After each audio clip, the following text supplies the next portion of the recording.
കള്ളസ്വാമി ജപമാലയിട്ട് മല കയറുവല്ലേ? ആണല്ലോ.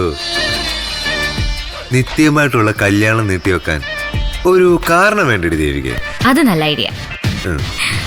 മറ്റുള്ളവർ ആഗ്രഹിക്കുന്നത് അത് തന്നെയാ. എന്തായാലും മല കയറാൻ തീരുമാനിച്ച സ്ഥിതിക്ക് നീ അയ്യപ്പസ്വാമിയുടെ മുൻപില് സാഷ്ടാംഗം നമസ്കരിച്ച് സമസ്താപരാധവും ഏറ്റുപറഞ്ഞ് തിരിച്ചു വാ. എന്നിട്ട് പൊന്നുമണിയും കുഞ്ഞിനെയും സ്വീകരിച്ച് ഇവിടത്തെ കളം ഒന്നൊഴിഞ്ഞതാ. നിത്യയുടെ കല്യാണത്തിന് ആദ്യം ക്ഷണിക്കുന്നതേ നിന്നെയും കുടുംബത്തിനായിരിക്കും. ആഹാ, എത്ര മനോഹരമായി നടക്കാത്ത സ്വപ്നം. ഞാൻ അങ്ങനെ പൊന്നുമണിയുമായി അങ്ങ് സാമ്പ്രാണിക്കുഴിയിൽ ഒതുങ്ങിയ നിന്നെ ആര് കെട്ടൂടി ദേവിക? എന്നെ ആര് കെട്ടണമെന്ന് ദൈവം തീരുമാനിച്ചോളും. പക്ഷേ എന്റെ ദൈവം എന്നോട് പറഞ്ഞിരിക്കുന്നേ നിന്റെ കഴുത്തിൽ തന്നെ താലി കെട്ടണമെന്ന്. നിന്റെ കഴുത്തില് ഞാൻ കെട്ടിയ താലി കാണാൻ വേണ്ടി മാത്രമേ എന്റെ ദൈവം കണ്ണു തുറക്കുന്ന. എങ്കിൽ ആ ദൈവത്തിന്റെ കണ്ണേ അടഞ്ഞു തന്നെ ഇരുന്നോട്ടെ. പിന്നെ നിന്റെ ഭീഷണി ഭയന്ന് ശേഖരം സമരമൊന്നും നിനക്കെതിരെയുള്ള വിവരശേഖരണം നിർത്തിയിട്ടില്ല കേട്ടോ. ബാംഗ്ലൂർ IT പ്രൊഫഷണൽ ആയിരുന്ന ശരത്ത് യഥാർത്ഥത്തിൽ ആരായിരുന്നുവെന്ന് ഒടനെ അറിയാം. പിന്നെ 2 വർഷം മുൻപ് എറണാകുളം ജനറൽ ആശുപത്രിയിൽ നിന്ന് നീ ഏറ്റുവാങ്ങിയ മൃതശരീരം അതാരുടെ ആയിരുന്നു?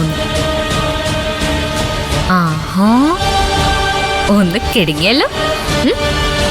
ആരാണ് മരിച്ചെന്ന് ഉറപ്പിച്ചിട്ട് വേണം മരണകാരണം തേടി കഥയുടെ എപ്പിസോഡ് ഓപ്പൺ ചെയ്യാൻ. ആത്മഹത്യയാണോ, കൊലപാതകമാണോ, അതോ അപകട മരണമാണോ എന്നൊക്കെ നമുക്കൂടി ഒന്ന് അറിയണ്ടേ ശരത്തെ? നീ എനിക്ക് മുൻപിൽ കാണിച്ച ഒരു ചിതാഭസ്മ കലശയില്ലേ, ആ മൺകുടത്തിലെ ഭൂതം നിന്നെ തന്നെ വിഴുങ്ങുവാടാ ശരത്തെ.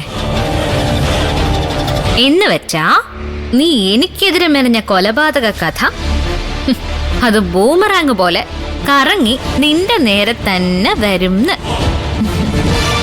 നീ പറഞ്ഞില്ലേ നീ എന്റെ ജീവനിൽ മാത്രം തൊടില്ലെന്ന്.